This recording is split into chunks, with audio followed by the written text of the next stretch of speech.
Hi everyone, welcome to another episode of the Common Lisp Study Group. I'm your host Ram Vedam with Atlanta Functional Programming.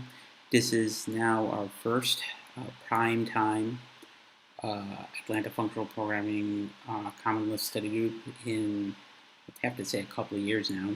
We're back in the week, so I hope all of you who have been joining us during the weekends would be available to join us during the week.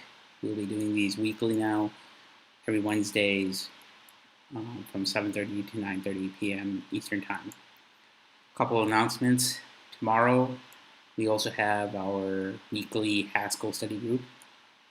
Again, it originally was broadcast on Sundays at 1:30 to 3:30 p.m. Eastern Time, but from now on, it's also going to be every Thursday from 7:30 to 9:30 p.m. Eastern Time. Today, we're going to be talking about a continuing discussion that we had last episode, where I mentioned cells limitations and started talking about alternatives, one of which is cl-reactive. And that will be the topic of our discussion today. As I mentioned last time, the cl-reactive space, the reactive programming space, is quite vast when it comes to Common Lisp. There are a couple of active libraries that are out there, at least libraries that are fairly mature and somewhat complete. One of them is obviously cells, which we covered the last few weeks, which is a fairly extensive library for building and creating reactive-based applications. Again, as a review, reactive applications tend to be those where change propagation is a part of the application, where you define inputs and formulas based on changes to those inputs, whether it be in a class or it will be across various components inside your application. With respect to Common Lisp and respect to libraries that we've seen like cells, there's a key difference between some of the libraries that are available to do this kind of programming. We've already talked about cl-flow, which was one of the alternatives to cells. Borodus, the author of cl-flow, gave his excellent overview of that library, and it is available as part of our concurrency series. And you can see how one might be able to use cl-flow to create these kinds of workflows where change propagation can be leveraged to in a way where a reactive style of application can be created.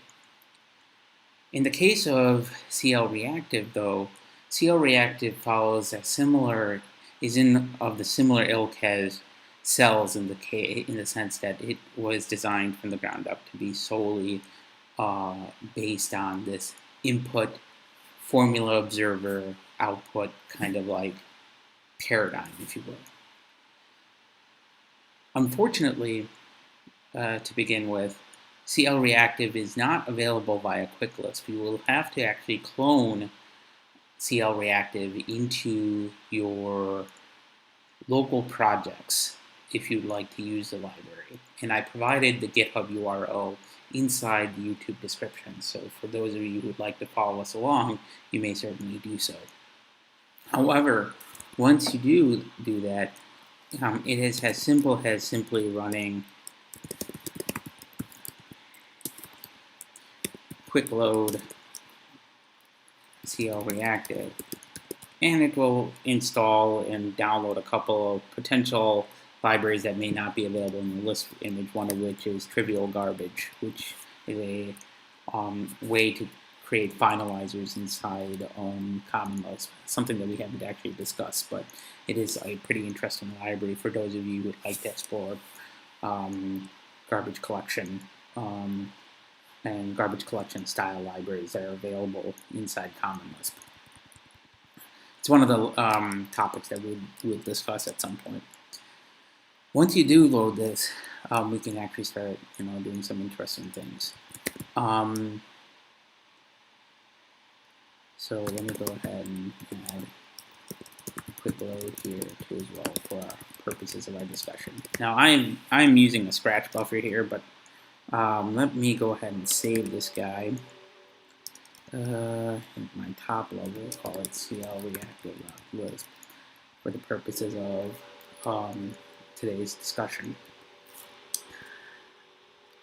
cl-reactive has some basic primitives available at its disposal. It was designed with the idea that either you have signal variables or you have signal functions. Okay. Signal variables tend to be those that you could actually go and manipulate. These can be typed or untyped, and by untyped really I mean they are type T, and we'll see in a minute, and they can have documentation strings associated with them. To put things into perspective a little bit, let's write a very simple variable and see what comes out of this.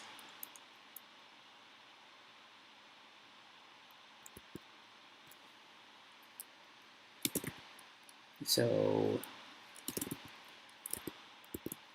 to create a simple signal variable, we use cl-reactive defSignal variable, and we create. We're going to create a global variable here for the time being. Let's say that we set this to 0. Okay. Now, if you actually look at the function signature of def variable, for some reason it just did not show up. cl-reactive def variable. Okay, let me just show this to you in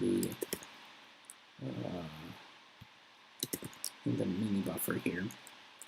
Describe cl-reactive defSignal variable. defSignal variable is a macro that actually takes in the name, the value, and then two keyword arguments. The type of the actual signal variable just can allow it to do some basic type checking and serialization, we'll see a little bit, and a documentation screen determining what exactly the signal is actually, or the signal input is actually representing. Okay, you might use this in various shapes and fashions if you want to document your input signals into some sort of change propagation network, just so that folks can understand, especially when they're exploring your Lisp image, what a particular variable represents. Now, when we go and use this without the default arguments, as you can see, the default argument for defSignal variable is T. Obviously, that means it's going to be the root object of the Lisp hierarchy. And the documentation string is nil. What's going to ultimately create is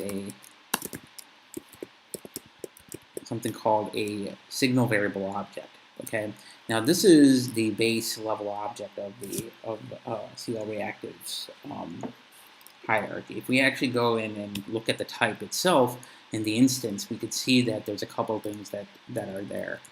Now most of this you may not, you don't necessarily need to know about. We will see other macros and functions to interact with these variables, but I'm showing this to you to kind of show you that when I was starting to explore this, and I haven't actually gone too deep into this just yet, one thing I did notice, which I was pleasantly surprised, was the fact that it looks like there's some thread safety built into the library, which is very nice.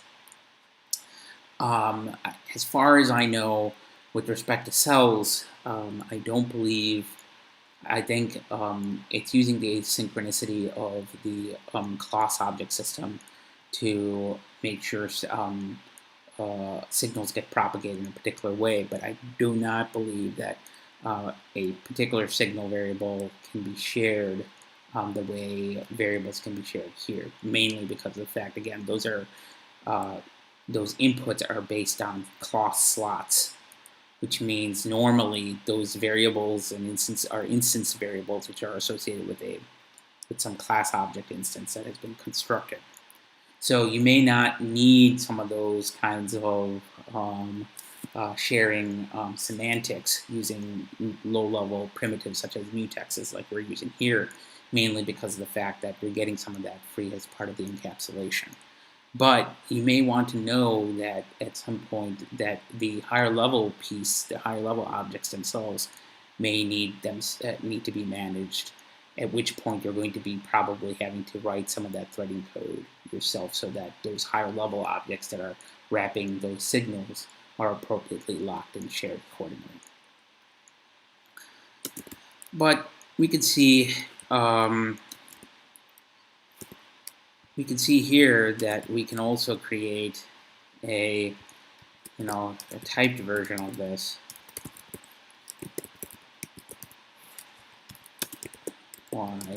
Let's say that we call it 6.5, and here we're going to go ahead and create the following type.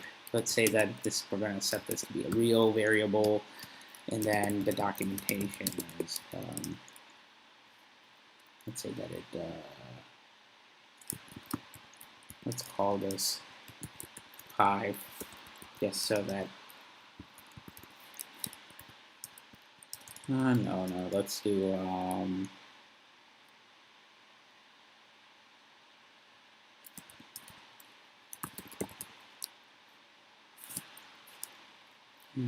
let's say that your current score. Let's say that we're building a scoring application. All right, and the score is 20. All right, we could say say our thing represents current score. All right. Now we go ahead and compile this. And one thing to note about this, which I thought was pretty interesting, is the fact that although the documentation, although the README specifically says that documentation is available and you can attach a doc string to this, I did notice this. This doesn't necessarily change, as far as I can tell, the fact that current score doc string is set up. As far as I can, where was it? It was in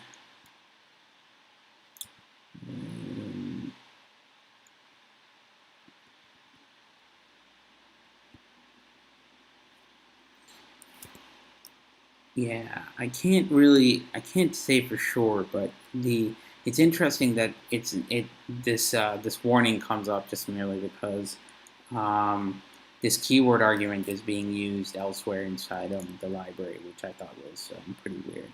And you can even tell here, discarding unsupported documentation, doc type T for object of type signal variable, which is really a weird thing to actually look at.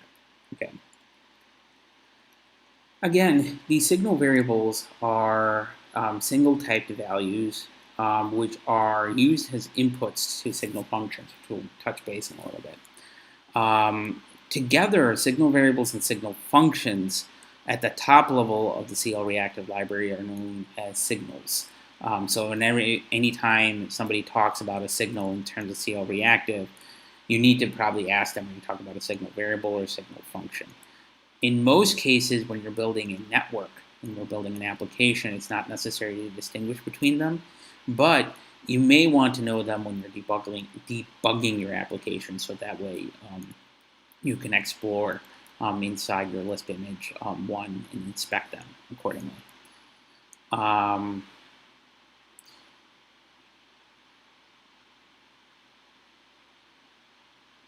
In most cases, places where signals are expected, other standard Lisp machinery can be used in place of them.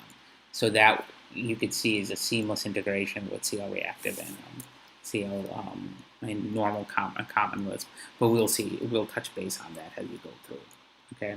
Once you have this signal variable, okay, you can actually go ahead and grab its value, okay? And let me just go ahead and click that, and this way I can actually go and increase the size here a little bit.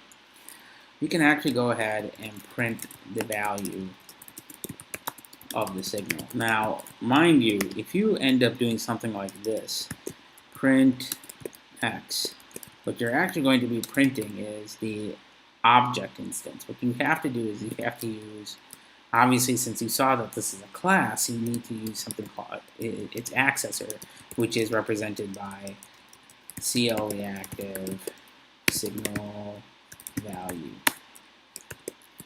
x. And obviously you can see now that you can go ahead and print out the value. Additionally, you can actually set F these values, these signals. So this is what allows these signal values to be able to change during the course of an application. We could certainly do something like this, where we set F current, signal value. It uses the generalizer expander syntax inside Common Lisp. And we could change this to, like, say 30. And then we could then print the current score by, again, doing cl-reactive signal value current score. And then current score. And we can do this. And we can see that 30 gets appropriately updated here. Okay. Now, constantly writing setF and signal values might become a pain, and will certainly be as you start going through this.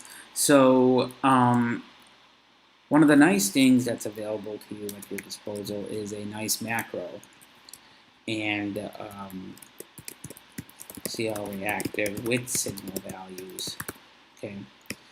And this takes the rest of the declarations, okay, and attaches, think of them like a fancy let, and you can actually attach, say, x to x, which is signal 1, and let's say y is current score, okay, and let's say that we're adding, let's go ahead and change this guy here for the purpose of this discussion to 30, and say we're adding 10 points to this, okay?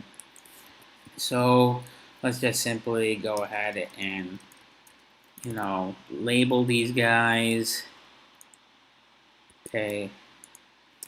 And, we can even have, normal values here, like, say, z is 8.5, okay? And, let's do this. C is a 5, and then we can go ahead and use stuff. So we can just say increment x, and then add x, y, and z. And so we're going to be making this into 11. We'll go ahead and add the current score of 2x and add 5 to it. Okay, so that means it's going to be 30 plus 11, which is 41, plus 5, which is 46. Okay, so obviously when we run this, you see that it's compiled and loaded, but nothing actually goes and returns. Okay, so if we actually go in and look at the macro expansion of this,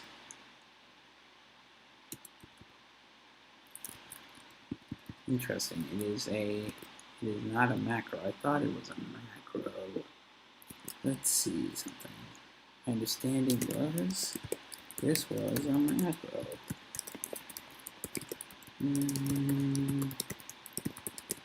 Let's see what happens here. With signal values names a macro. Okay, maybe I have to go here. It is not a macro form.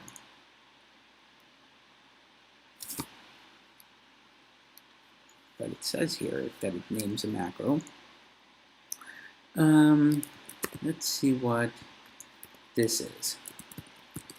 Print.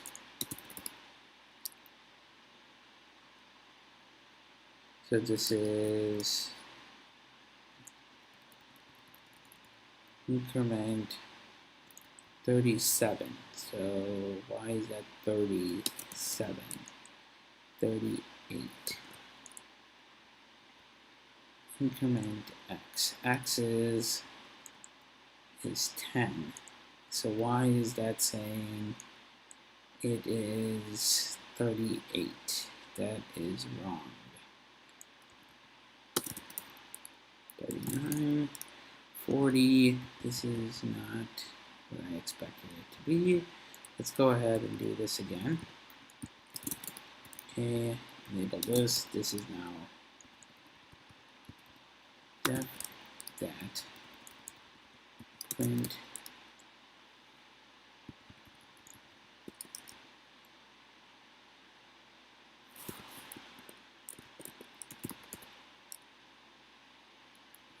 created a new instance, but it didn't actually load it. Alright, so let me do this way. It looks like once you register a variable, this is something I just learned now. It looks like once you register a variable, it's my indication that you can rebind them, but I think I may have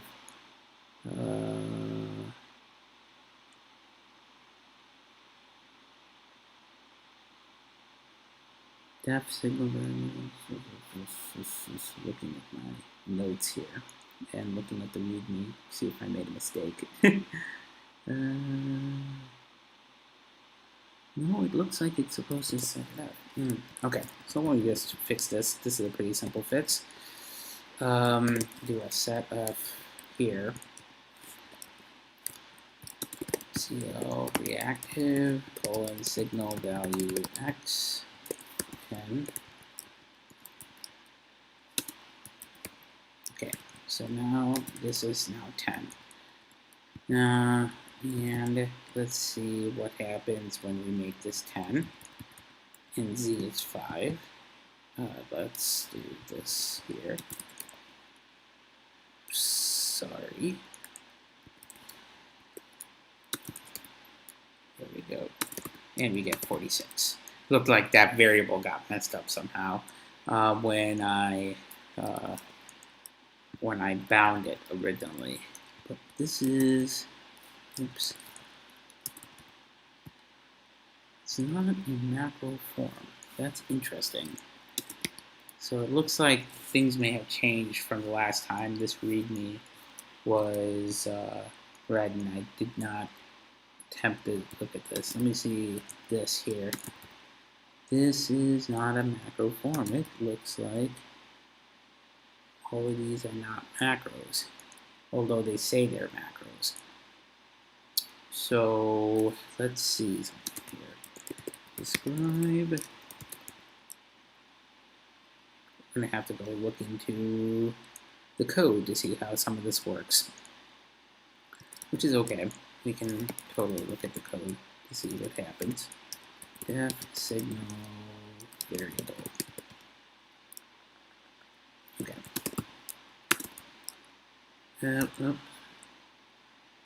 Source variables.lisp. Okay. Rodwell local cl-reactive source variables.lisp. All right. So it looks like defSignal variable. It says that it's a signal. And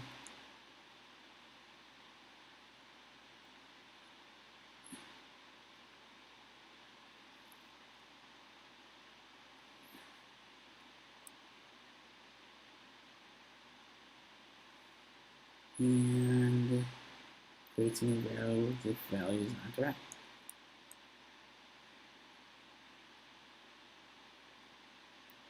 And new package. So let me just look at one thing. Def package.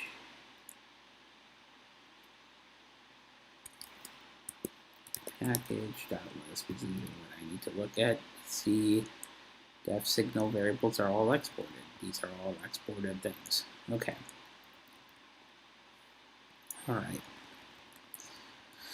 Okay, for some reason the Macor Expansion is not working as I expected, but that's kind of weird for me. So let me see if I could do this other one. There's multiple ways of skinning a cat.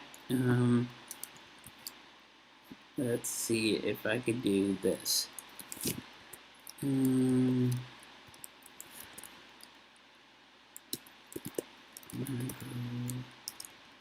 slide, macro expand one.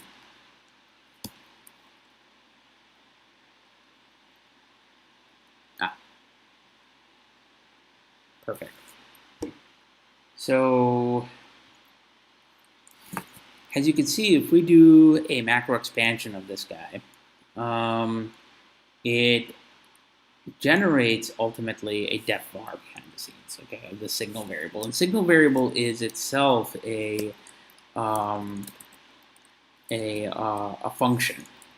These are not imported functions. You should not worry about how this is, but this is the reason that I'm going through this is mainly so that folks who are starting out with this library, this is kind of what you'd want to do when you're exploring some of these things, just because sometimes, and we've seen this with the series library too as well, there might be cases where there is a internal feature that should be exposed but isn't. So you may want to be able to go back and look at that and make potentially a pull request or something like this to mention that this library has this feature that's already internally implemented, and I'd like to be able to grab it. Okay, let's take a look at this other one just before we move on, which is the one that gave us this weird warning message, right? So let's see what happens when we do this. So if we do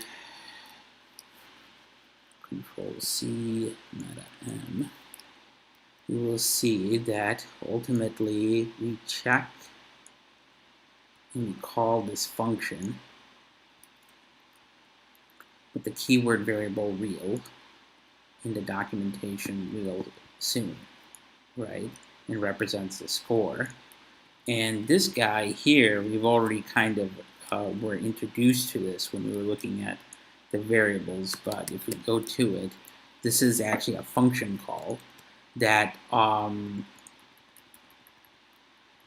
takes in that information, and then behind the scenes it sets up this information here, and it checks the values before it actually goes and creates the instance. And this is your factory method ultimately that behind the scenes will be called when you end up calling defSignal macro.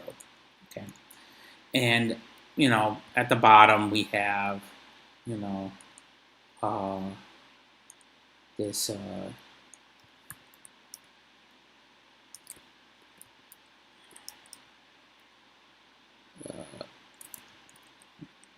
this signal variable class that's based on its own hierarchy that actually ultimately sets up the information related to the actual class instance that you're going to be dealing with. And we saw that earlier with the dependents and values and things like this that's already associated with this. These are actually from the base class itself, because both signal variable and signal function will actually be able to handle some of this stuff, and we'll look at signal function in a second here. Okay. And folks who are on the stream, I'm just going to be mentioning, if at any point you have any questions, feel free to just post them into the chat, and I will periodically look into them so that way I can answer your questions as we go through this. Okay?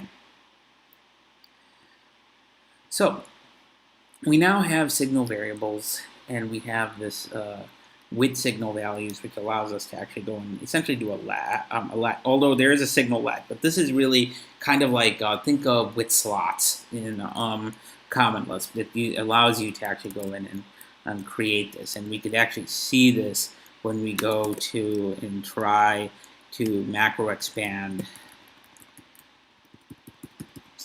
So if we try to macro expand with values here,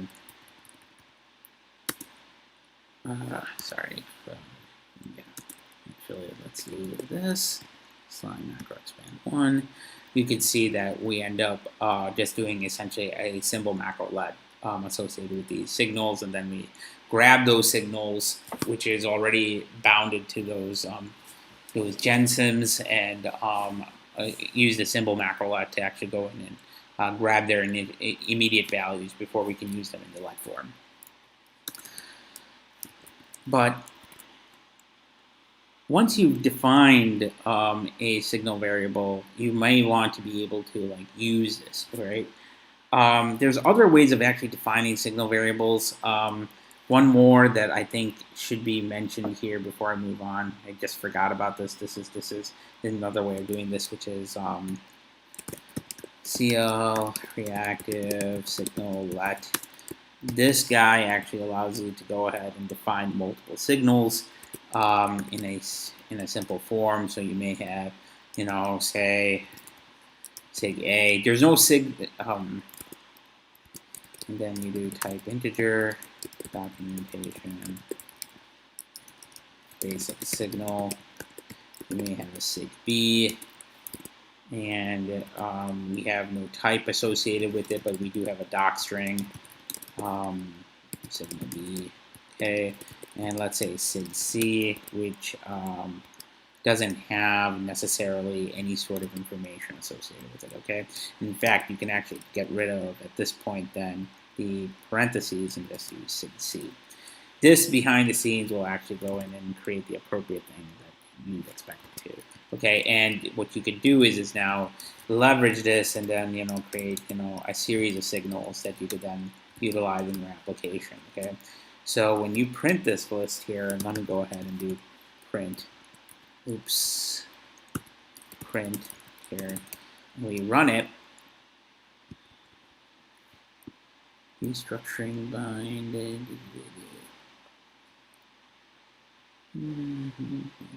oh, it looks like I can't actually print it that way. Okay, that's fine. Let's see what happens if I run this. Odd number arguments to integer documentation, basic signal. Let's see here. What did I miss here? Oh, yes. 0. Let's put a value. That's right.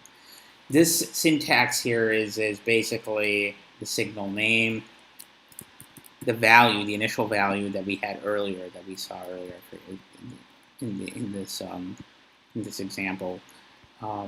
Actually, let me split the window so that you could see this.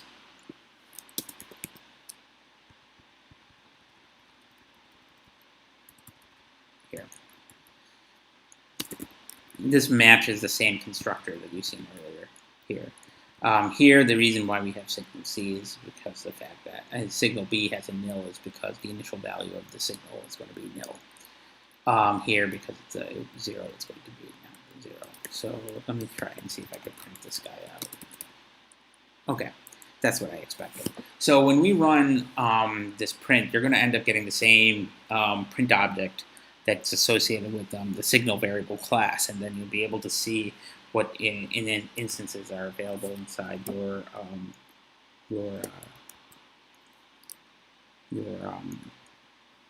objects when you go and create something like this. All right. With signal let, defSignal, with signal values, you can now define potentially a signal function. Now, these are functions that may create signals or compute stuff from signals using the actual the underlying machinery in the signal infrastructure. And what I mean by that is you don't need to necessarily use with signal values internally. I think the Macor Expansion will actually handle that for you. Just like this right here does when you use signal let, it internally, when you do Macor Expansion, it creates kind of this let form that grabs all the signal information here when you construct the calls to the actual signals themselves. Just like that, you end up getting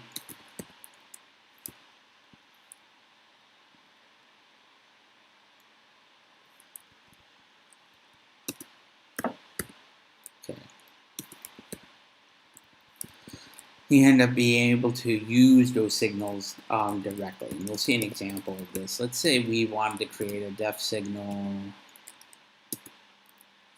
compute current score. Okay, just use that score analogy that we had earlier. Okay, or even let's do something better. Let's this is the a nice example that's in the actual documentation in the README that I thought was pretty neat, which is in cl-reactive. You have this cl-reactive defSignal variable called current temperature. This might be something like, let's say that you are, computing, you're trying to grab the current temperature from something and then display it on some UI. Or you might be using this to compute, some sort of running analysis every time you get something from some underlying external data source, right? Anything like this. So let's say that you have this and we use Fahrenheit, okay, and you want to be able to compute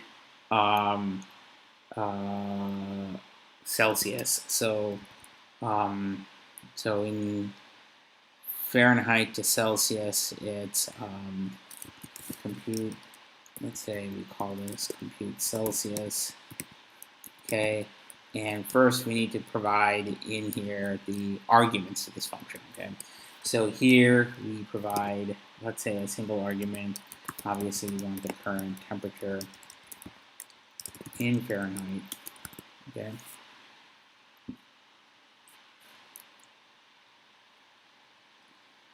And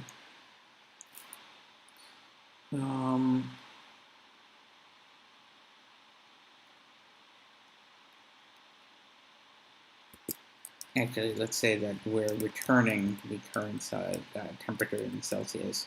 All right, this is the return type, if I remember correctly. Describe. Let's make sure I get the syntax right here. Signal function. Name depends. Calculated signal called name, which depends on the depends list. Right. Okay. So, right. So what we're going to do is this is the syntax. So to define a signal function, you first need to do two things. First, you need to define the name of the function. But the name of the function in a defSignal function isn't actually a Lisp function. It is actually the name of a signal. All right. It's going to be internalized as being a signal variable. And we'll see what the Macor expansion does here. All right. So in here, we want to do current temperature Celsius. All right. And we're going to go ahead and specify the type to being a real, all right? Because obviously it's going to be a real variable when you compute different types of things. And then we need to provide a depends list, okay? The depends list is basically the list of variables or a list of signal variables that ultimately are going to be used by this function, okay? Or by this signal function. So here we're going to end up creating something called temperature Fahrenheit. Okay, I'm using long names here. You can certainly shorten these for this, but this is just for the sake of simple example. Okay, and we're going to go ahead and bind this guy. All right, and just to make this even more clear, I'm going to go ahead and say type real as well, so that way we don't get any sort of implicit casting or implicit matching or something like this, right? And now that we have our depends list obviously looks like a part of a let form, and we have our name that we associated with a particular type to. We can go ahead and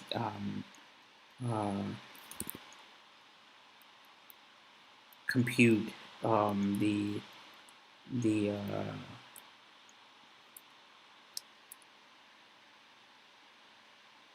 compute the actual Celsius, right? And if you remember, arithmetic here, it's going to be Fahrenheit to Celsius is going to be times 5/9, okay, because you're dividing by 5/9 of the difference between current temperature Fahrenheit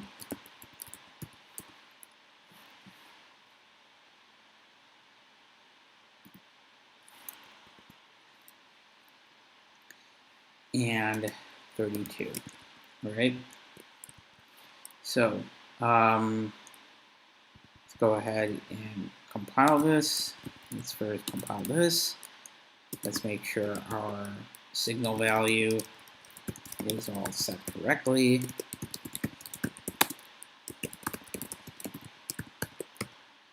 Yes, we do. And we compute this, and we see that there's an error. What is the error? Protocol violation. Op callable cl-reactive signal function does not have the class function in its class precedence list. Did I mess something up? Certainly possible. Let's see.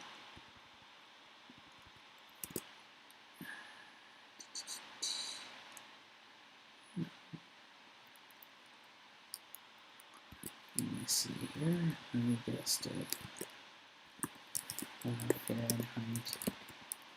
Thought this was an optional doc string, but let's see if I need to add this. Well, this looks like something really related to the underlying thing.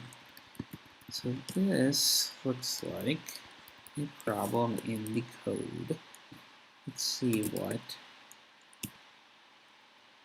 Let's leverage here. Defvar signal effluent signal Fahrenheit to Celsius. Defun compute Celsius. Right. Okay. Signal effluent. Signal effluent. If we do this, this is essentially going to be creating an effluent, obviously, which is a function. Since this is not recursive, it's going to be this should not, reference itself, which is something that has a review for folks who are looking at this. And what does this do? Effluent actually creates a signal and takes the name, the lambda list. Oh, no, actually, it's not the lambda list. It is. Yeah, it is interesting. So let's do this again. Let's minimize this guy here.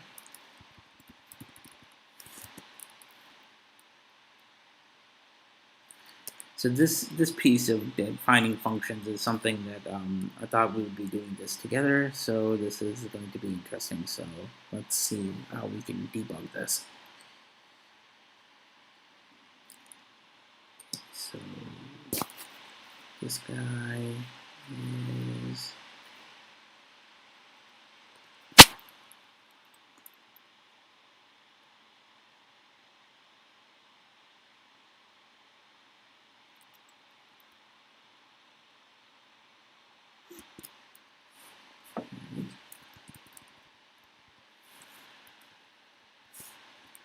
That's fine. This is a current signature and temperature. And the variable that it's creating should actually be set.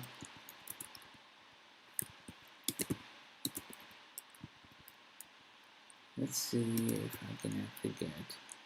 It's not a macro form. Why is that not a macro form? Let's see something here. Span macro.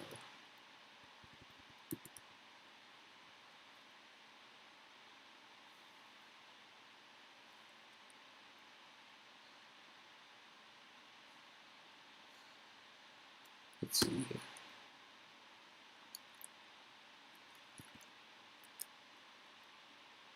Okay, I think it's going to be easier for me to do this. I know Sly has this, but sometimes it's easier to just show the code and do Macor Expansion here. So we run this, we paste that, and let's see, run it. We get this. We run, okay, progin, def var, current temperature Celsius.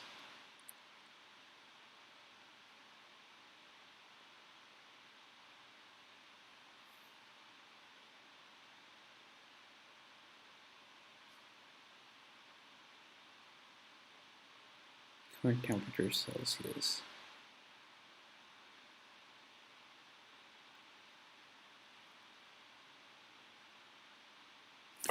Okay, so that doesn't give me enough information. Let's go here and let's do this.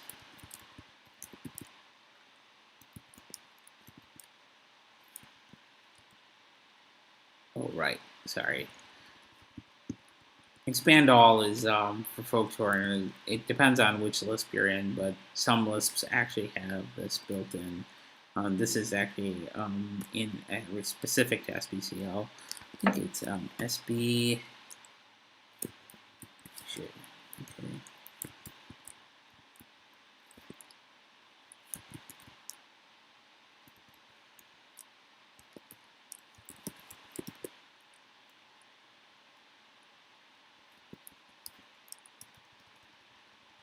Weird. Thought it was that. Doesn't seem to be allowing me to do this, but I could do this and get the full code available by doing Control-C meta M. And Control-C meta M gives me the full generated code. And we could see now what is the actual problem. Okay, so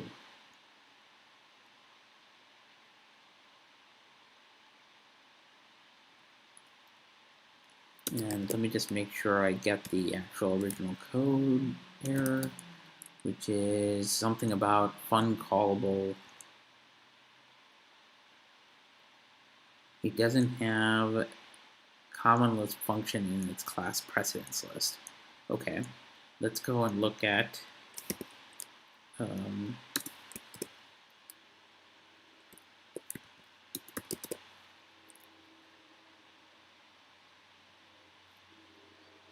the Macor Expansion.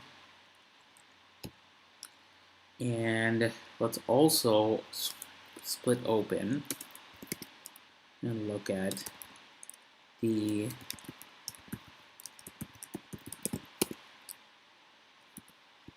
reactive tutorial source functions Lisp, which will define the function for us.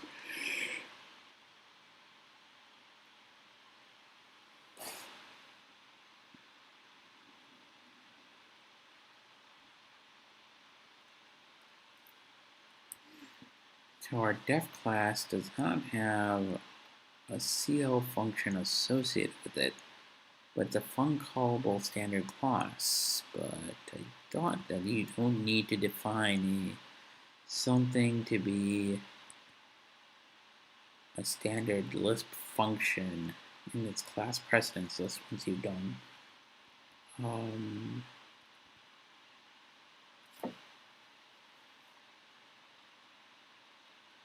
Once you defined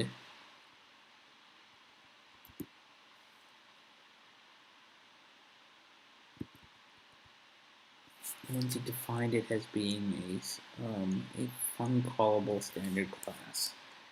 But it looks like you do. So the problem is in signal function, which is the name of the function that we need to look at.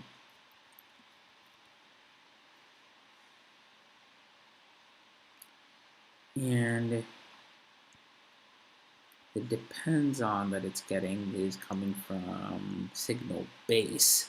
Signal base basically obviously has our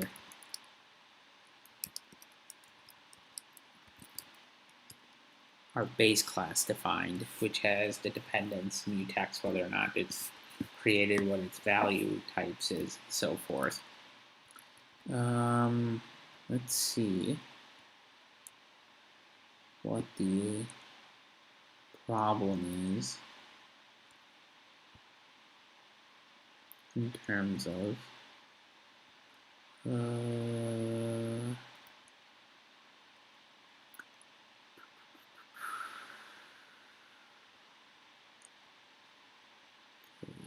let's see here.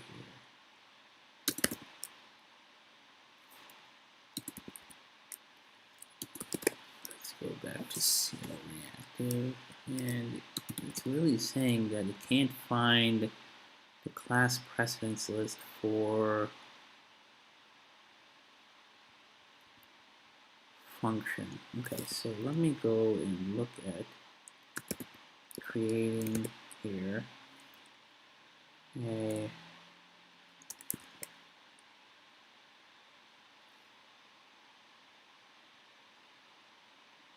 okay, let's go and do this. I'm going to create a quick def package. EFP cl-reactive demo overview is probably a better way of naming it. Use CL. Let's go ahead and not export anything right now. Let's do this in package efp.cl-reactive overview. Okay. So we now are in overview, and we're gonna go ahead and do, don't try this at home, folks, because I'm now going to be debugging this by looking into the internal symbols of the actual library. And usually you do not want to do this unless you know what you're doing and you're debugging some stuff. Usually you want to use the exported symbols only, so that way you're not breaking encapsulation and things like this.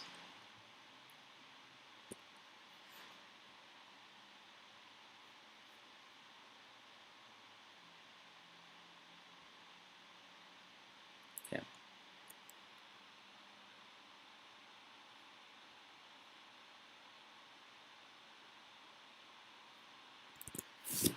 Alright, so let's see. Let's split this guy. And let's open up in this buffer our function just to see what signal function is supposed to look like. This is the class definition. This is the function definition. Okay, so function depends on. Okay, so let's create simple lambda. And let's do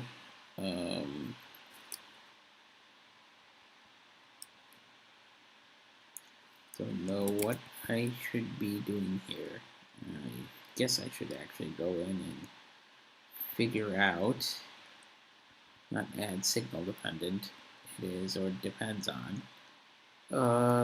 Let's see, this is copy list. Finalize signal as being the underlying lambda, depend on, and then removing the signal dependence. Okay. And effluent funcallable function, signal value sig, set funcallable function to the signal function, and it might very well could be that I just need to specify function to this, but that shouldn't, that sounds like it's wrong, but we should see this.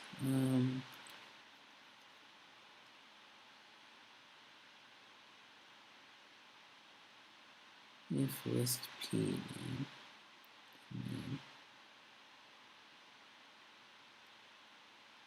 was listening.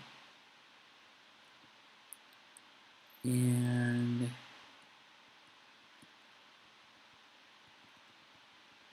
so let's try a simple example of this and see what happens.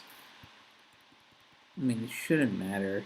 It looks like it should not matter here, but it does seem to be problematic. Okay. Let me just see one thing before I try to do this as a last resort. This looks like there's something here I can actually attempt to do, which is, let's do this. And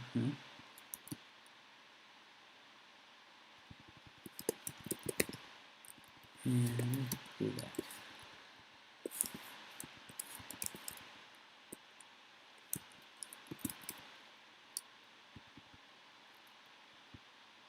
Current temp is unbound. Oh, right. Because I did not associate it. There we go. Try this now. And we have a protocol violation still in this class precedence list. Let's see, what is in the precedence list? It says signal, standard class, signal base, standard object. Oh, the base class doesn't have that. Okay. Let's see, maybe I have to do this.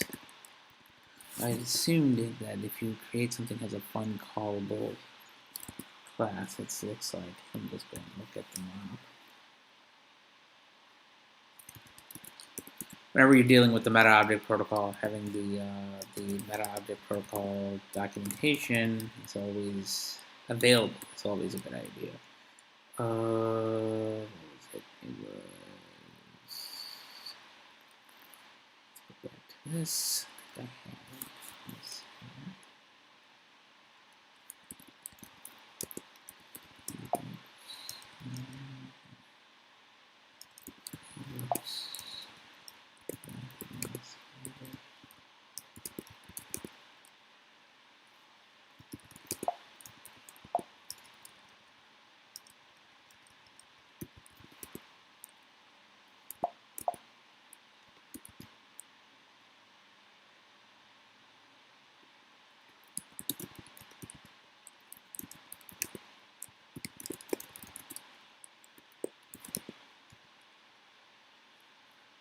And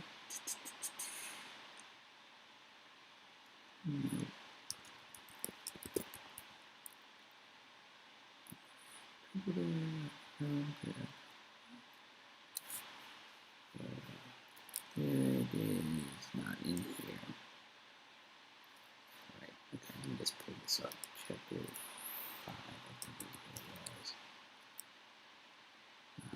Here we go.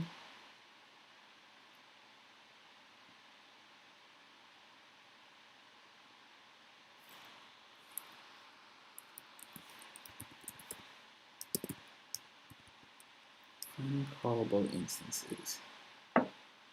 Okay, so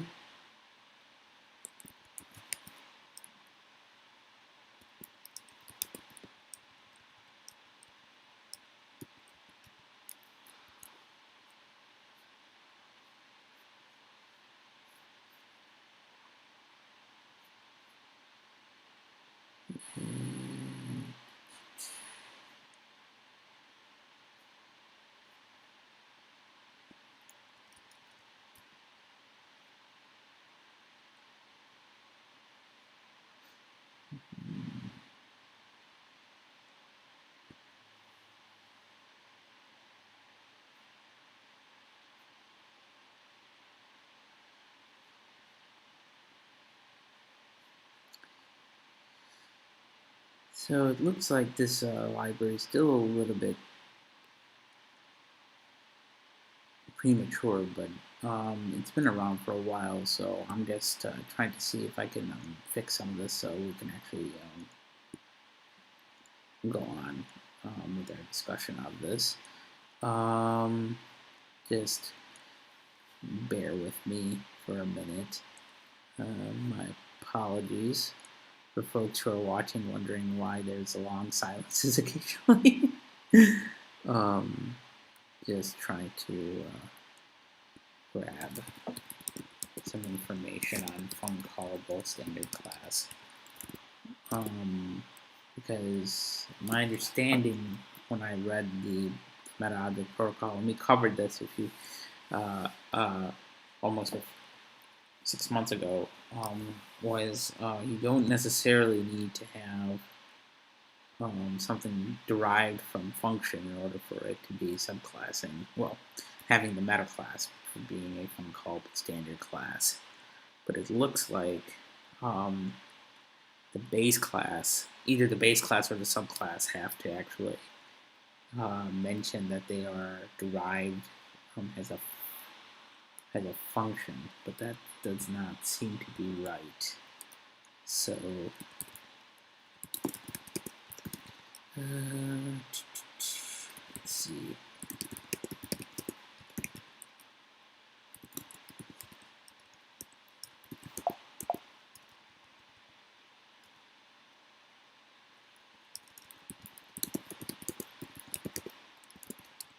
Let me go back to our mop examples and see if I have an example of that here.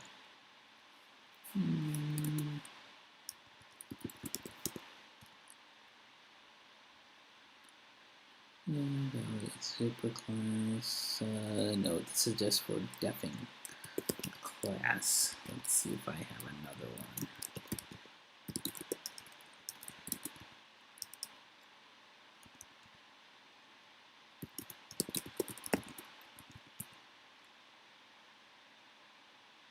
Right.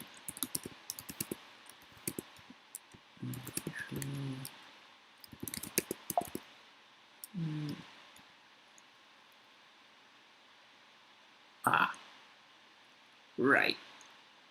So, what we need to do is we may need to actually define a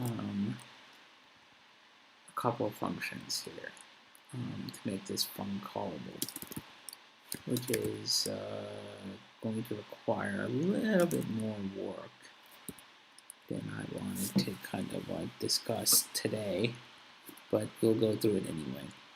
So basically, in order for this to be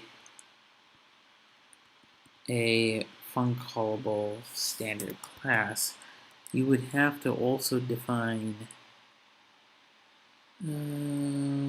actually, hold on, I think let me take that back. Let me see if I actually have all my stuff down here. Let me just check one thing here. So, fun-callable standard class.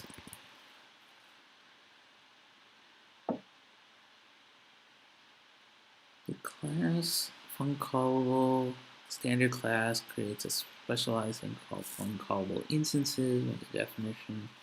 I'm looking at the hyperspec now, just to see what it may have to say. Let's let me see if I can pull it up here. Describe YouTube mop fun-callable standard class.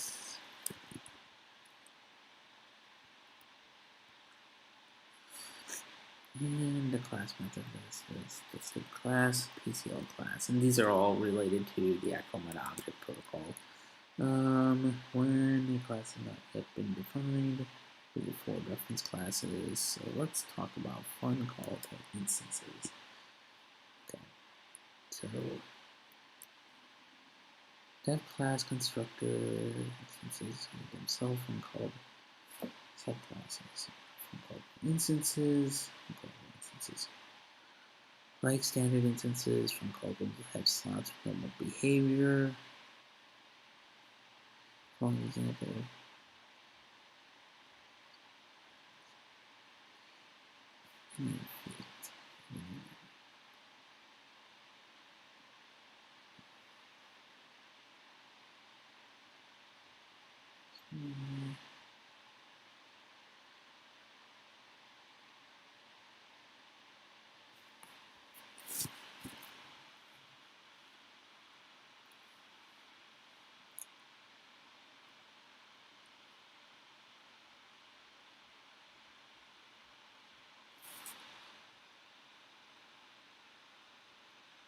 oh, okay, got it.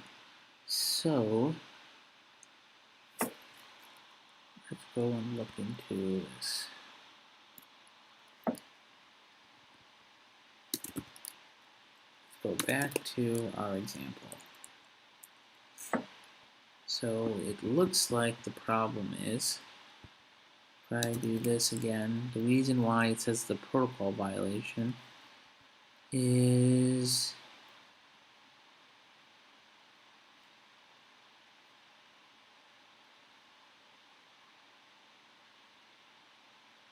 SBCL says that it's going to be a type protocol violation. Now, there's one thing that this does not make sense.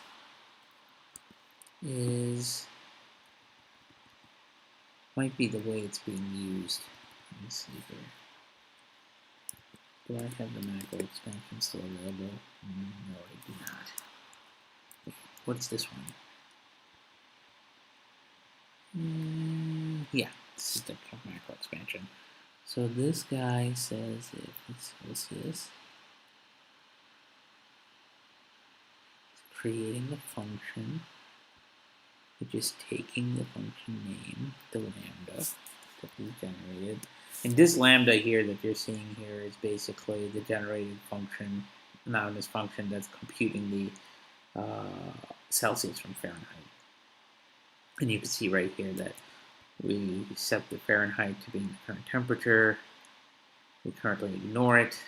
Then we do a macro like here that will allow us to grab those particular values, and then we compute. And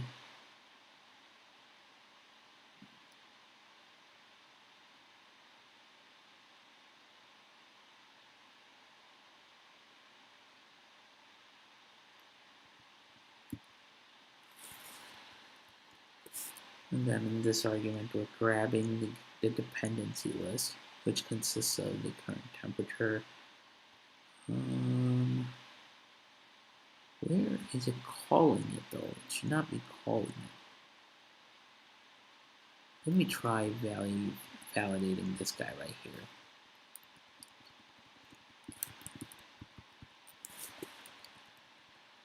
Okay, so apply, let, yank. Let's see if I could print this guy out, see what happens.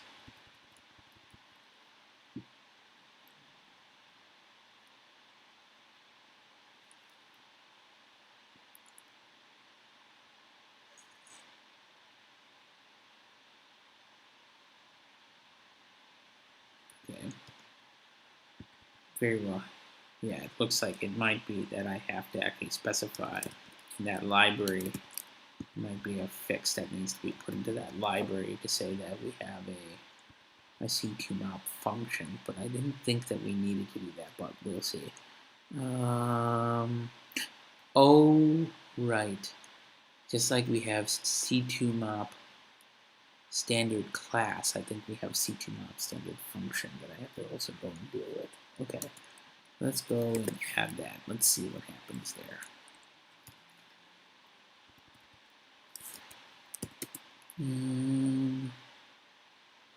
Because, let me see, let me go back to this.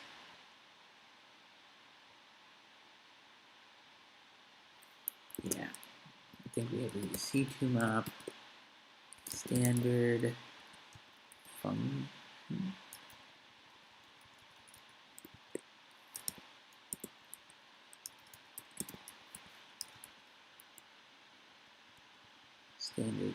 class standard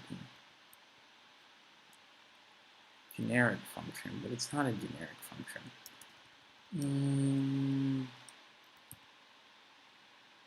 Uncallable standard class. That's not what we want to do. I'm going to try to simplify that.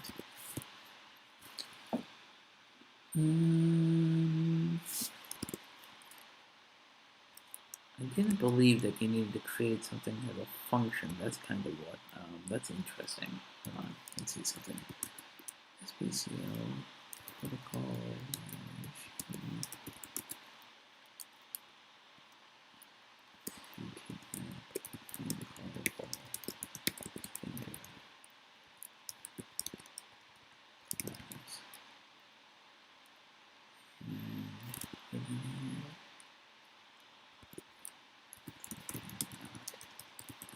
precedence list.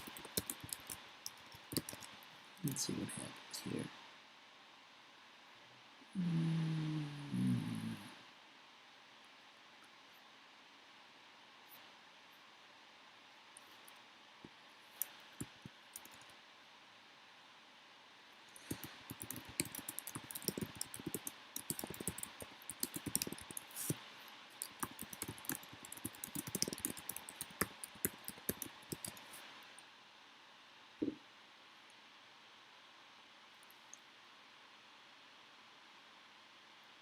Oh, here we go.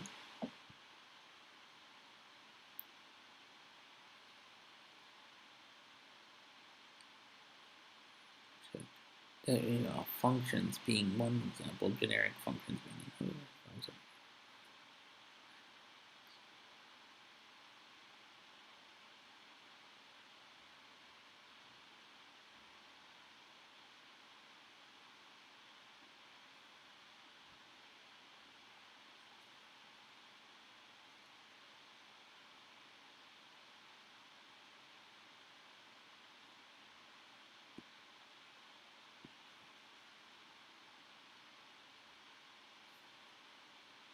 Okay, so let's see here.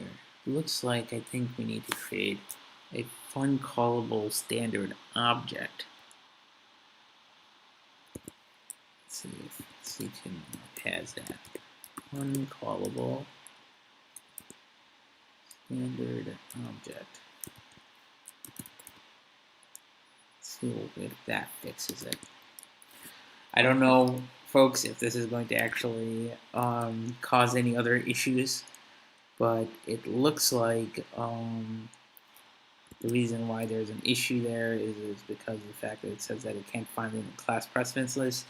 But adding that function into the class precedence list directly means we're going to make our code, make the code specific to SBCL, and that's not what our intention was in this discussion. So we're going to go ahead and hack it so that we use the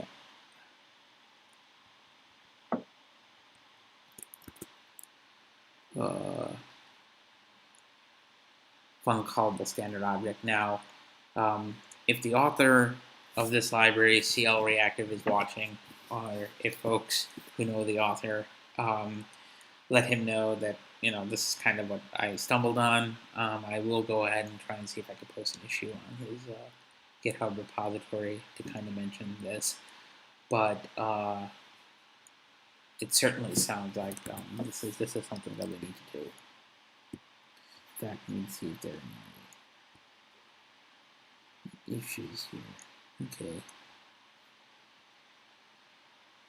So let's see.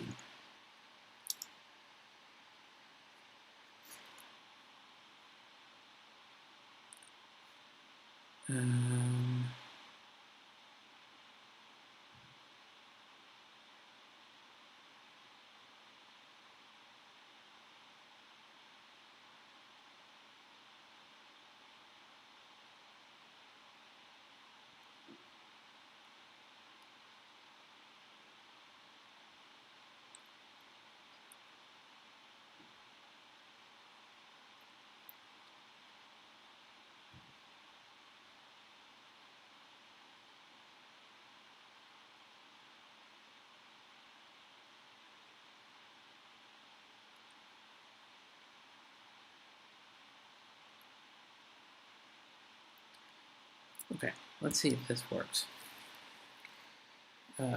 Again, we just go ahead and do that. Let me see if this caused issues. It doesn't look like it's causing issues. Let's go ahead and run this. Okay, this all looks good. Let's see if this, I'll just, patch this up for the sake of this example. Looks like it's working, but we shall see if if I screwed anything up.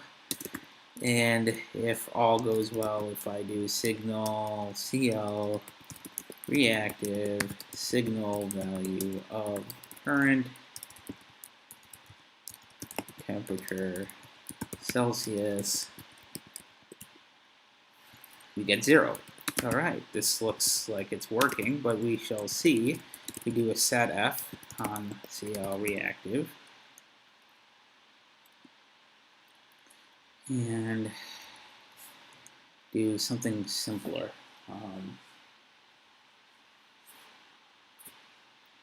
Let's see. Let me add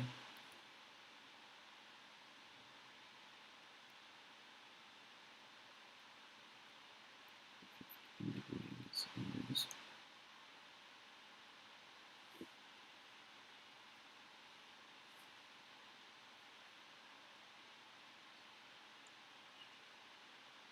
Okay, so let's see if we do this very quickly. Let's do current temp to being 58 degrees. Okay. Now, ideally, if this all is hooked up correctly, signal value should be 58 minus 30. Wait, wrong one. Setf cl reactive signal value current temp being 59 degrees. Right. Then if all goes well, 59 minus 32 is 27. All right. 27 times 5 over 9 is 15. Okay, so we should get 15 here. So if we go ahead and do current temperature Celsius, we get 15 degrees. And you can see that now this is all kind of working. Now this machinery is now working. So, Mr. Klein, if you're watching, I may have a pull request for you. But this is just to get the machinery going. So now we have some stuff that that's related to this. A couple of other things for signal functions. Obviously, with this signal function, you have this quick fix. This is a simple example that obviously computes temperature to Fahrenheit, and you can see that it has a direct dependency on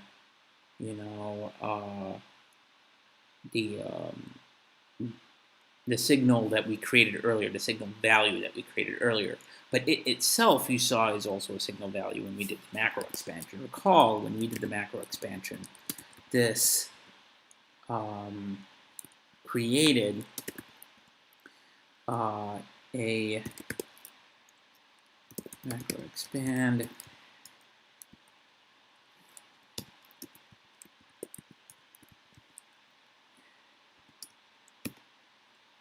this created here, up here, a def var that itself is a signal effluent, and that signal effluent is going to create some sort of signal behind the scenes.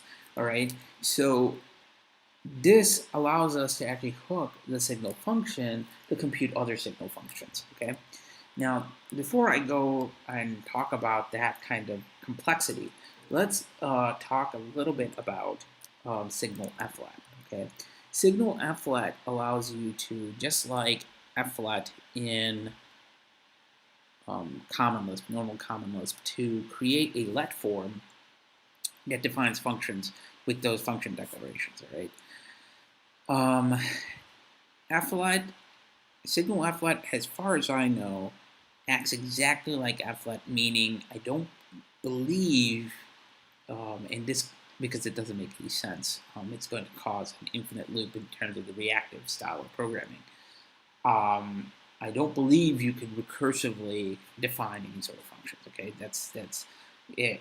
Ideally, from a design perspective, it just doesn't make any sense because your signals will then trigger signals, which will trigger signals. So what's the stopping point, right? So obviously, you would never want to have something like labels. At least I don't believe you need to ever need something like labels to define that. Okay, that's something that obviously we need to check out. But as far as I could tell, we most never will use that use case. But let's talk about signal effluent a little bit because we're going to be using this in our next example. It allows us to again compute these very simple um, uh, uh, signals and compute them, one after the other. So you could really use signals kind of like almost like uh, you can compute different signals almost in succession with each other. They could all depend on the same signal. Let's take a simple example of this, all right? Let's say that we have something called, I'm going to try and do this in I'm going to try using a signal let and make a fairly simple example here so that we can actually compute this in a pretty interesting manner. So what I'll do is I'm going to go ahead and define, let's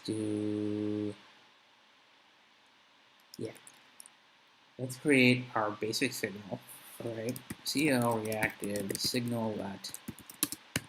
Okay, signal let, remember, allows us, we saw this earlier, it basically allows us to come up with a let form, right? And it allows us to then define, different signals, right? So let's go ahead and define a couple of signals using the same syntax, right? We're going to actually define one for the sake of brevity here, but we're going to define basically, say, a signal function x, all right, of type. Initial value is going to be probably set to 0 because we're not going to really use it. Type is going to be an integer. Documentation, we don't necessarily need some documentation. We're just going to set the documentation to no for the time being. All right. Now, what we're going to do is we're going to use this signal. Actually, I think I may need to wrap this in a list. Yeah, I do have to wrap this in a list, just like let. So let's go ahead and do that. So now what I'm going to do is I'm just going to simply do a do list. No, do times. Okay. X, I 10. Okay.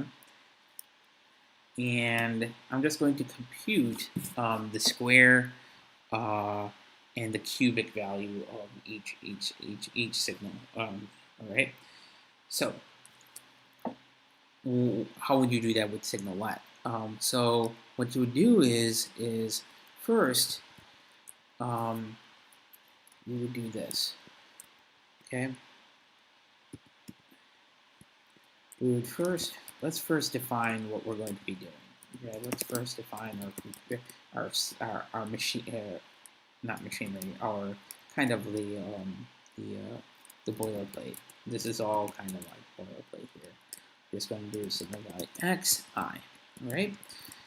But what we're going to wrap this around is we're going to actually use signal let and then use a signal effluent internally. Okay, and signal effluent will allow us to define our two signals that we're going to compute. Our first signal, we're just going to call it a square signal, right? Just whatever. This is going to be going to require you to first bind.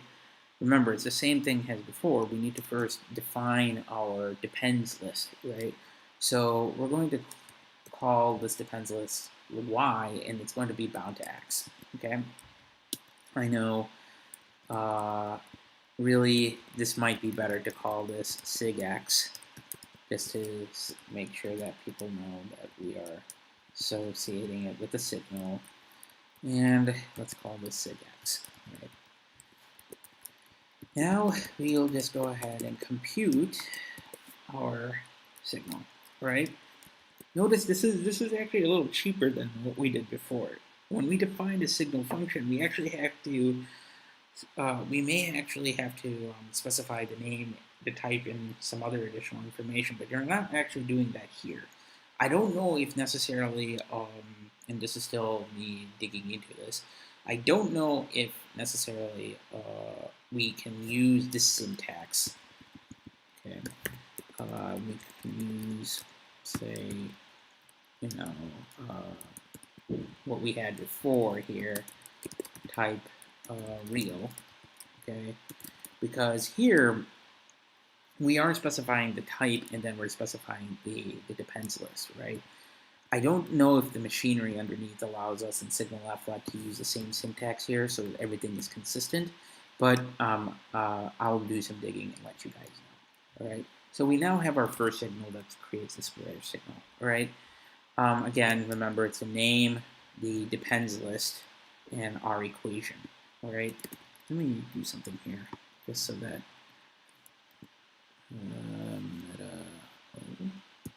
yeah, all right.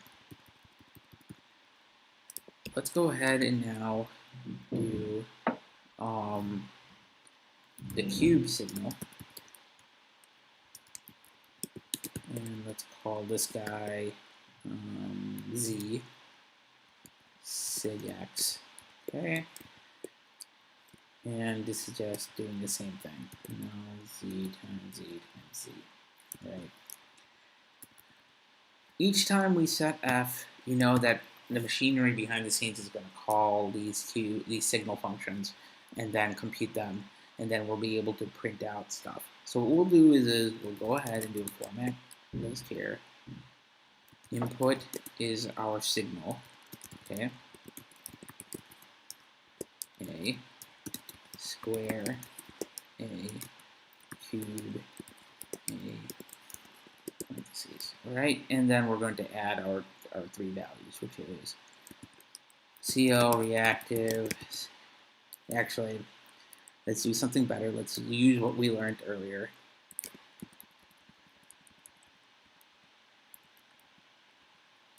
Okay, let's make sure everything's good. Okay, let's do this. Okay, cl-reactive with signal values. And let's use A to being sigx, B to being sig-y, and C to being sig-z. Sorry, not sig-y, sigx, square signal, and cube signal. And no, just to make things even. Okay. As to make things even more clear, what I'm going to do is I'm going to do a little Vim magic here and do s sig x and replace that with input signal. Okay. So now we have some consistency. So we now have our input signal, our square signal, and our cube signal. So now we could just do this and do input signal, square signal, and cube. Oh, sorry. We just do this and type in A, B, and C. All right? This makes sense, right, to folks? So basically, what we've now done is we've actually created a simple example that will compute the first, 10 squares and 10 cubes, and we'll print them out. It's not going to be consistent in terms of like a tabular form. I'm not going to spend some time to doing that, but certainly you can do that with Format T. I recommend folks who are interested in creating those kinds of tools with the tabular form, which is certainly useful and user-friendly, to go look at some resources like Practical. I think Practical Commons comes up with an example where it shows how to create tablature and so to set width of columns and all that kind of stuff. All right, so let's run this example. You can see quickly it is actually running. Let's actually, time this, okay, to print this out. And let's define this as a test function, test signal dot basic signal network. Okay, and let's say we provide some a limit as in runs, right? And this is just going to run and runs time. You're going to see here that if we just do test basic network, just say 10, we'll get the same thing as before. We run 100. It's the same thing before, but let's see how. Let's time that for a second here, right? Test basic network. Let's say we run it 100 times. It's hardly any memory at all. It's hardly any time at all, right? This is kind of what you want to look at when you're building this, and it's a pretty low overhead in terms of some of the conceptualization that we've just built in. We did not talk about class. We did not talk about defining, class objects and input cells and cell forms and whether or not we're going to do lazy. We're going to touch base on lazy ruled cells. That certainly is going to be part of the discussion, but the primitives of the actual basic networks can get you to creating eagerly evaluated runs like this very, very quickly. And you do not need the kind of infrastructure that cells provide you to do some of that stuff. It certainly means that this is much more of a lower level library than cells. I'm not discounting cells. I think cells is actually the design of the library. At least its intent is fairly sound, although some may disagree with how it was designed. I think UI-wise, if we treat it as like a front-end API to something that may look reactive, I think it is a fairly decent approach to that. Now, having this primitive version though gives us flexibility to define our own kind of hierarchy, our own kind of architecture. We may not want to have that. We may want to leverage, structures in a particular way. Just, very small class objects and have less class machinery, and you use just normal Lisp functions to handle this. This gives you that flexibility. If you used cells may not give you that kind of flexibility. Are there questions?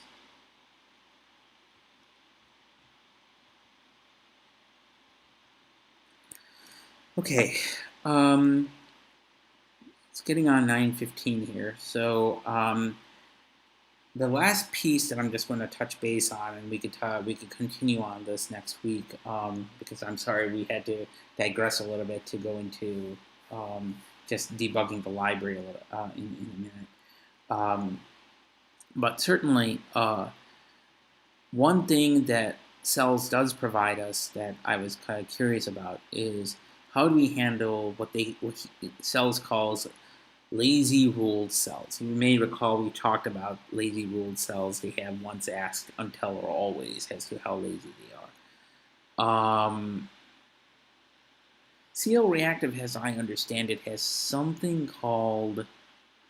two things. One, it has functionality that defers signal updates. Okay, that means it can hold off on when a particular signal update occurs, but at the same time, it also has something that we will touch base on next week, which is signal on change, which allows us to actually provide some rules associated with this. I think the signal on change is more like some of the what cells calls the drifter cells, where we have this threshold. I think you would have to model that using signal on change, but most certainly we'll talk just quickly about deferring signal updates. Okay, so we have this example that we just saw, right, where we created this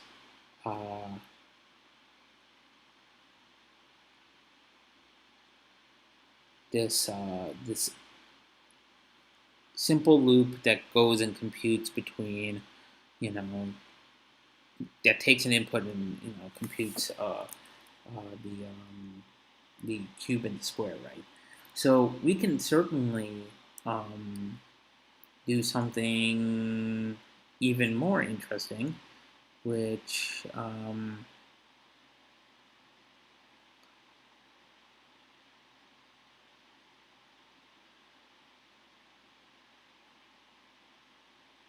is let's say that we are. Let me see. How should I explain this?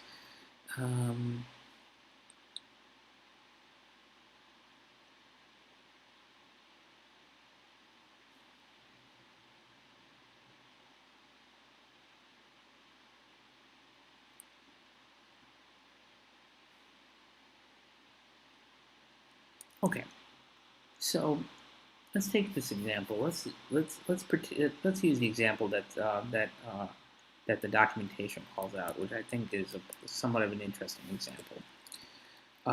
Let's say we have essentially two variables. Okay, I'm just going to make these global variables for the time being. Certainly, we don't need these to be global variables, but just to simplify things a little bit. Actually, let's just do this. Let's create a new function. Test signal update deferred. Okay. And let's see this. We'll do a cl-reactive. Let's do a signal let. That's because I am. Okay, and we've got this. Let's say this sig mx, which grabs, say, some mouse variable, right? So sig mouse x.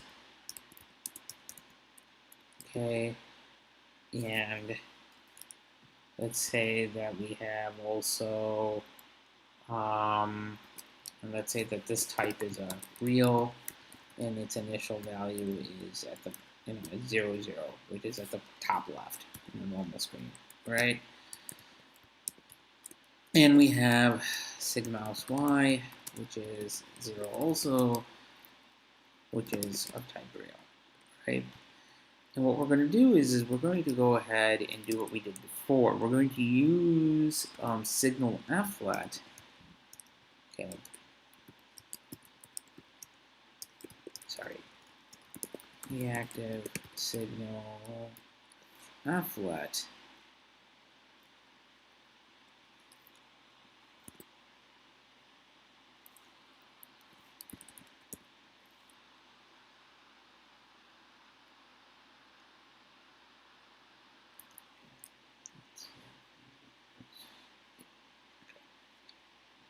And what signal effluent is going to do, it's going to compute two signals, all right? It's going to compute first a minimum signal, we'll call it sigmin, that takes in our mouse,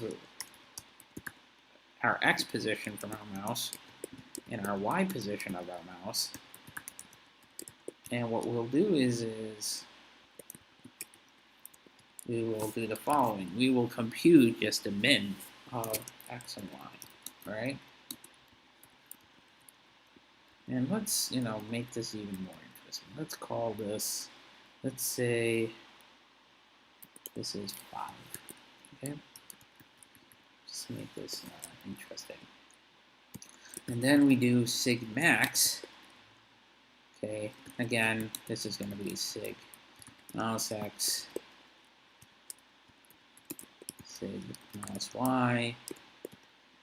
Oh, sorry, keep doing that.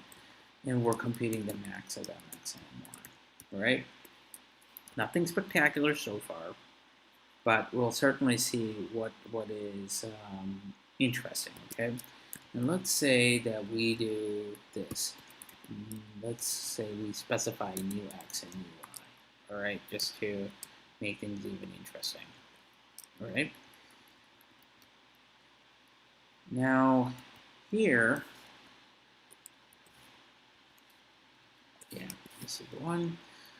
Now that we have our effluents, let's go ahead and compute, let's say the mouse max and have a computed value of that mouse max. All right. So what we're going to do is we're going to use cl-reactive with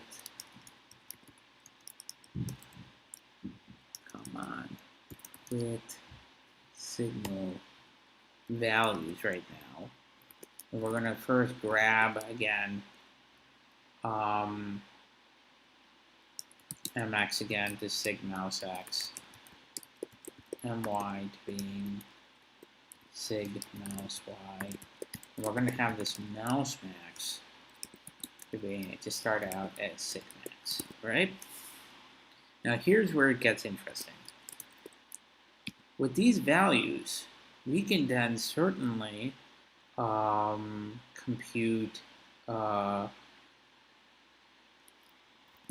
say that we're going to compute a list of, the normalized position of mx and my. But before we do that, let's say that we try to set mx and my, all right? So if we wrap this using, so normally if you set mx and my, sig max is going to be recomputed, mouse max is going to be updated, and then we're going to get an interesting thing. But if we go and use with signal updates deferred, all right, and with signal updates deferred, just to give you what this does is, let's go to the actual documentation.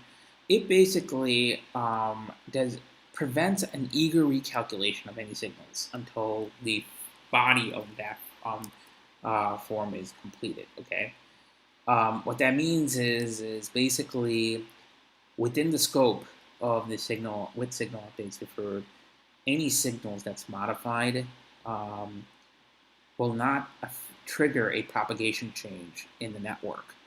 And in fact, it will only occur at the very end, before it exits the actual form. It will actually, it's like a finally.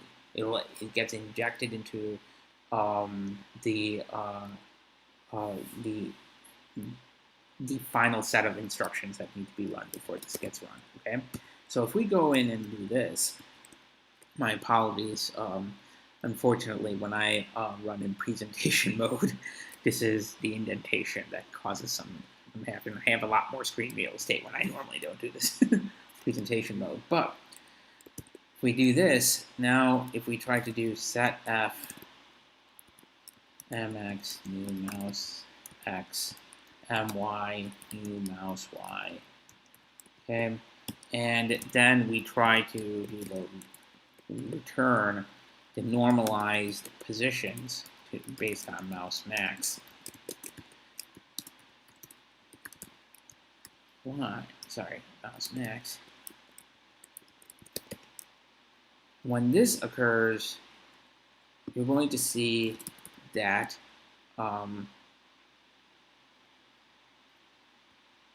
Oh, sorry.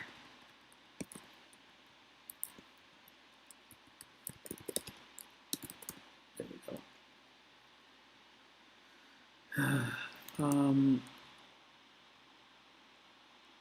It's going to be interesting. All right, so let's see what happens here. And it seems like, okay, so let's do this. Printf, print sigmin, let's do this. Format t before with signals deferred. Okay.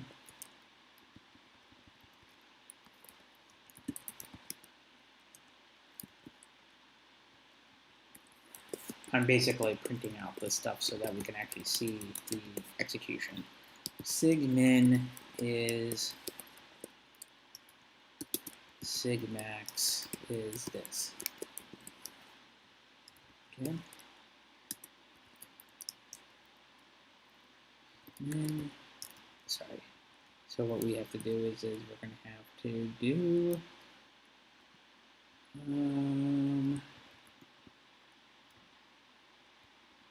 let's do this. Yeah.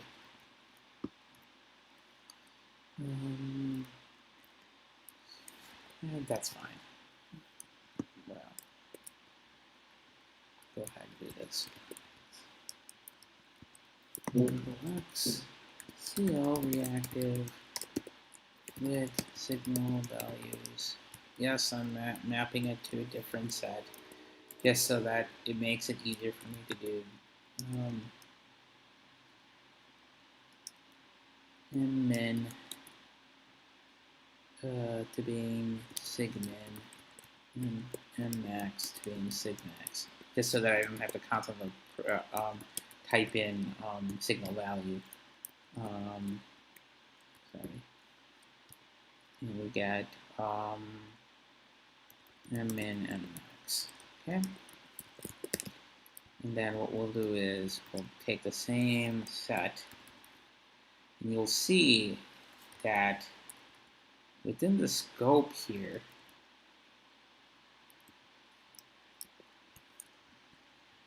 we do this.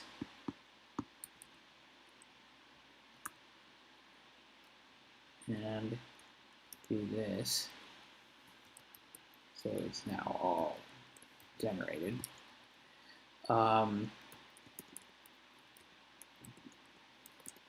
During, we'll have this, okay? And then what we'll do is we'll grab, sorry,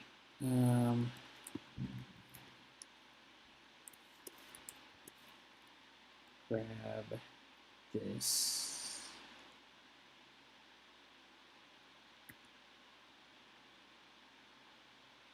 Link. And what we'll do is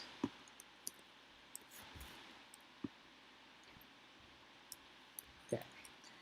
So now what we're doing is we're going to go ahead and we're going to grab here at the very end. We're going to do one more print. Okay, and let's do this equals boom. And let's see what happens here. Okay.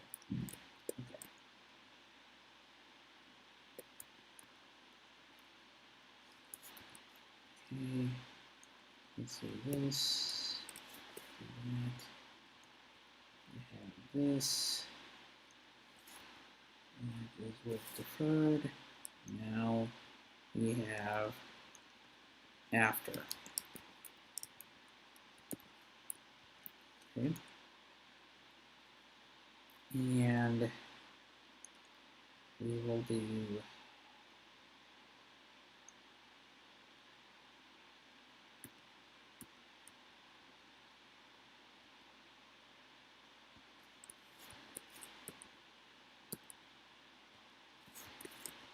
there we go.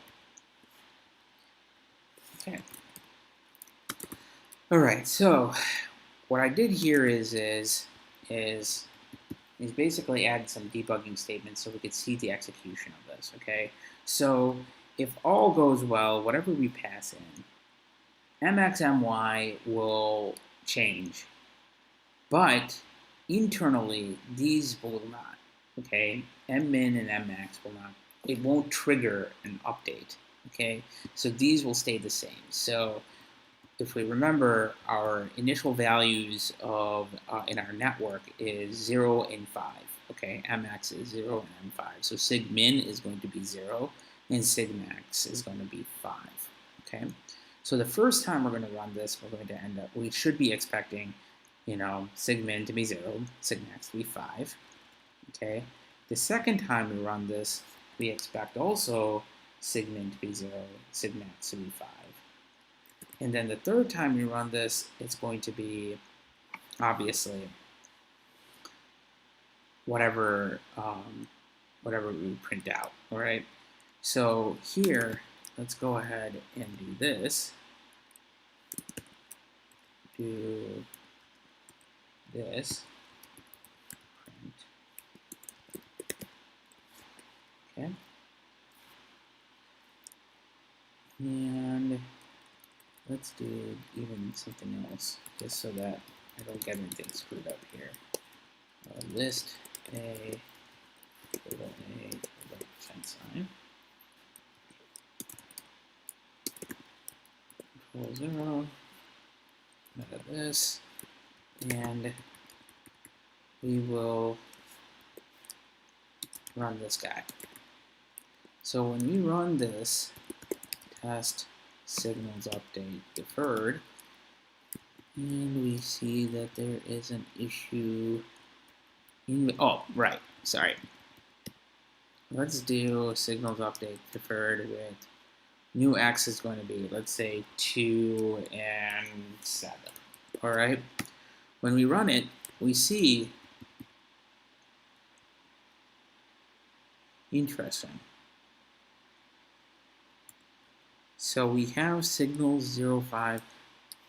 Let me see, maybe I misunderstood this.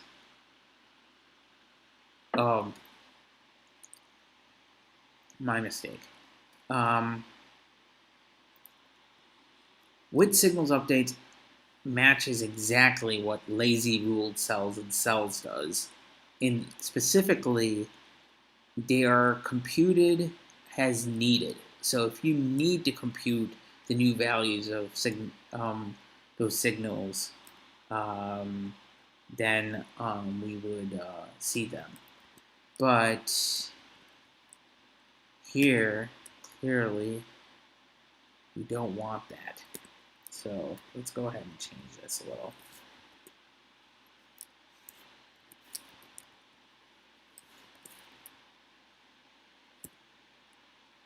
Oops.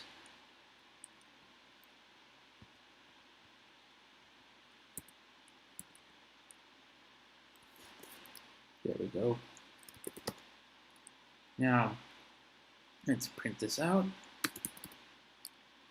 All right. So, here, let's do this and let's try this again.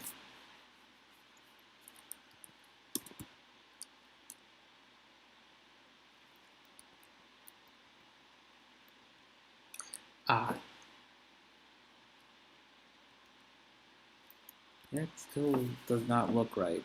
My expectation seems to be, there seems to be an issue here. It might be my misunderstanding here, but it looks like, so the idea is that sigmin or sigmax should not be computed when mx or my is assigned. Never mind. Okay, now I understand. So what's happening is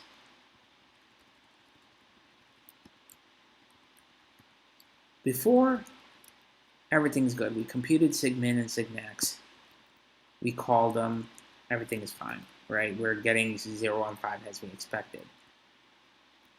When we set stuff here, sigmin and sigmax will not get updated, okay? Again, because of the fact that just because sigmouse y and sigmouse x are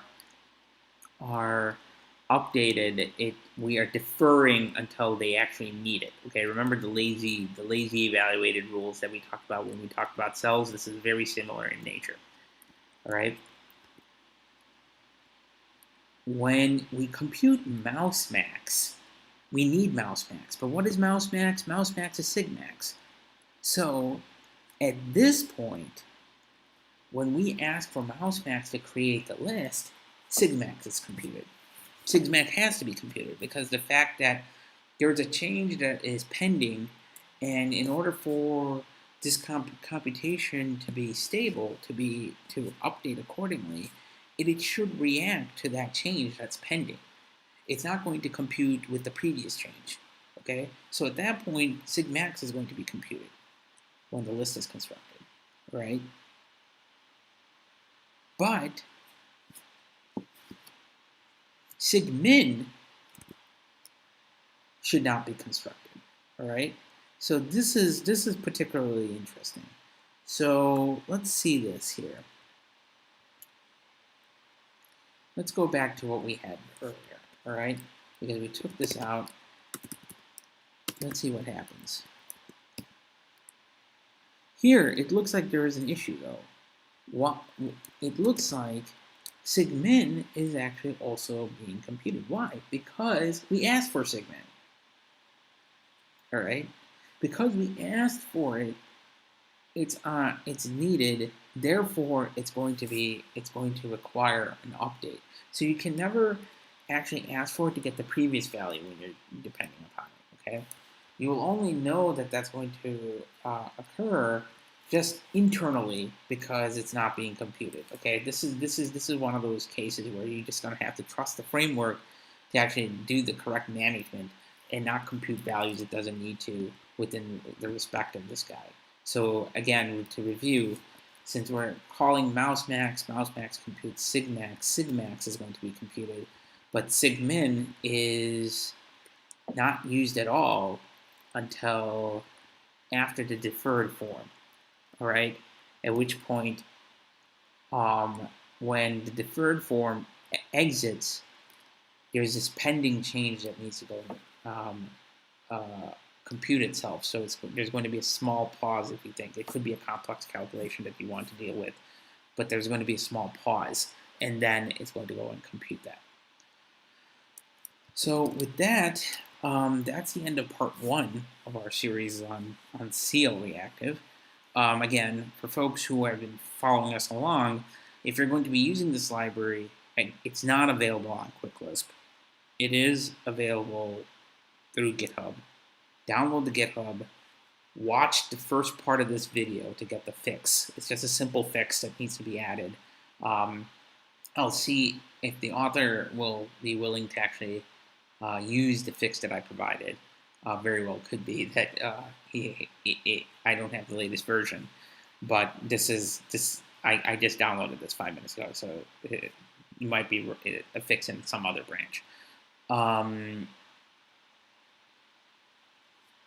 Next week, we're going to be continuing to cover this. We're going to talk about signal composition.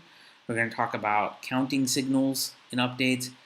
They have something that allows us to create more complex networks of signals using signal if and so forth. And then we'll talk about also other reduction signals. So thank you all for joining us today. And